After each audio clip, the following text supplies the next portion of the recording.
Xalqaro yuk tashishda to'g'ri hujjatlarni rasmiylashtirish muhim. Noto'g'ri yoki yetishmaydigan hujjatlar bojxonada to'xtatilishga, hatto jarimalarga olib kelishi mumkin.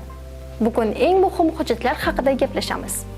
Bill of Loading, ya'ni konnossament, dengiz transportida ishlatiladi. Yuk egaligi va jo'natish shartlarini tasdiqlaydi. Tovarni qabul qilish huquqini beradi. Oluvchi ushbu hujjat bilan bojxonadan yukni olishi mumkin. SMER, ya'ni xalqaro avtomobil yuk tashish hujjati. Avtotransportda yuk tashish uchun majburiy. Xalqaro avtomobil tashishlarida yuk harakati qonuniyligini tasdiqlaydi.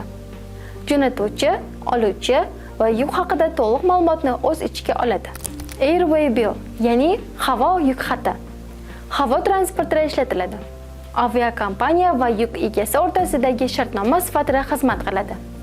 Yuk yetkazib berish tafsilotlarini o'z ichiga oladi. Manzil, jo'natuvchi, oluvchi, yuk vazni va hajmi.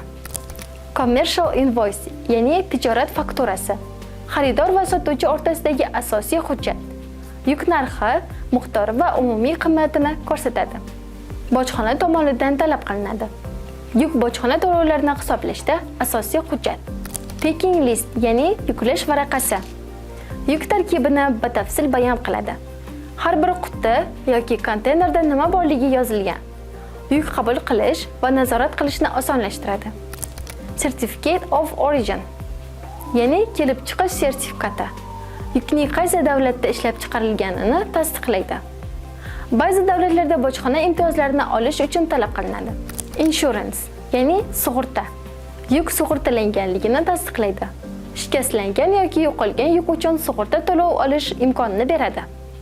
Xalqaro yuk tashishda hujjatlar muhim rol o'ynaydi. To'g'ri tayyorlangan hujjatlar yukning tez va muammosiz yetib kelishini ta'minlaydi.